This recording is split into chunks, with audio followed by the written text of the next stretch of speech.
When people believe in Miami Heat culture, and that's why people come here, and that's why Pat Riley wins. And I tell you that that California taxes are 13.3%. So Steph Curry is paying $6 million in taxes this year and has paid $40 million just in this kind of tax that he would not have to pay in Florida. Is it Heat culture, or is it that they always have that advantage in the salary cap age, that they're going to save that much money in taxes? Like that $6 million this year, and in a salary cap sport, that seems to be a pretty huge advantage if you're selling people on Florida as a place to play. Other than Jimmy Butler, I don't know of any player who came here because of the culture, right? Like Jimmy Butler, maybe LeBron. LeBron came here because he wanted to play with his friends, and his buddy told him, like, hey, like we can do some things here. And I think he was surprised by the culture and eventually came to appreciate it, but said, I want my own version of it somewhere else where I'm not subjugated to it like I was here for 4 years. Same thing with Chris Bosh. I think he was just happy to play with his friends and be in a winning environment after not winning. As far as people like, no, I'm coming here for the culture, I think it's only Jimmy Butler. So you're saying it's tax break? It's tax break. It's a fun town to live in versus some of the other locations. That's a lot of money, though. By any standard, paying $6 million in taxes this year. I know Steph makes a lot of money, but if you tell somebody that and you're in a salary cap sport, I put them next to each other, Miami's offer becomes better immediately if you're both offering the same thing. Absolutely. Also, by the way, Golden State has a very strong culture. They just don't brand it with the word culture, but they have a very strong, distinct culture that you have to fit in. And if you fit in it, it's great. Their culture isn't, boot camp and all the stuff they do down here. No, it's Steve Kerr being player-friendly. Yeah. Ally-friendly. Human-friendly, right? Like, hey, we're all people. This thing we do is just our job, but we are actually people who have interests, and encouraging that and all that. And I'm not saying one way is right, one way is wrong.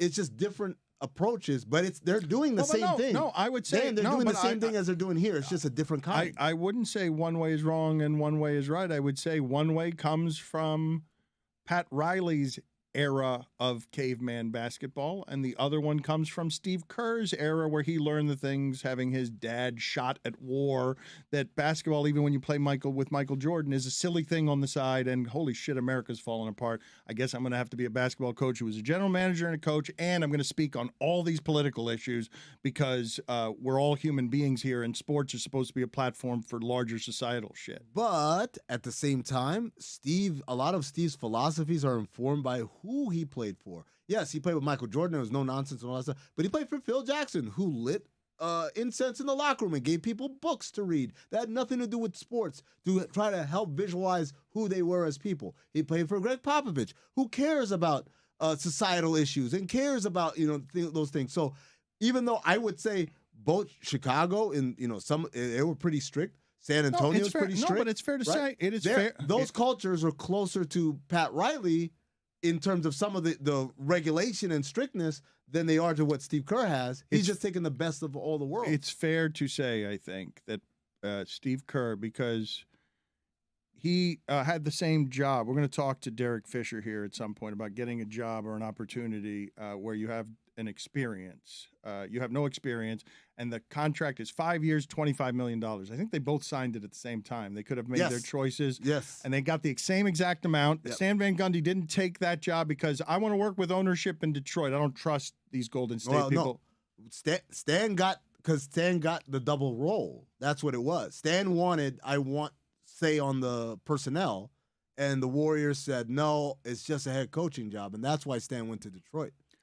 What you're saying, I'll abbreviate it, is that Phil Jackson, incense guy, and Greg Popovich really probably did some parental teaching to Steve Kerr about the culture of sports. I mean, I don't mean to infantilize Steve Kerr, but he learned how to lead in environments where he wanted to be treated like a human being. He wanted to be respected as a human being, so that's how he coaches, correct? Like that's how he leads, that's how he runs that organization. I would say that's how he leads because I worked for him and that's how he was. It was a very egalitarian society, right? Like me, a basketball ops assistant or whatever my first title was there. And, David Griffin is the assistant GM and Steve is the president GM. And when we came to that table, everybody in between, if you had an informed opinion, your opinion was heard. It wasn't always like not respected, like followed or agreed to, but it was respected enough that it could be said. Where there are other organizations where someone would speak up like, "Why are you talking?"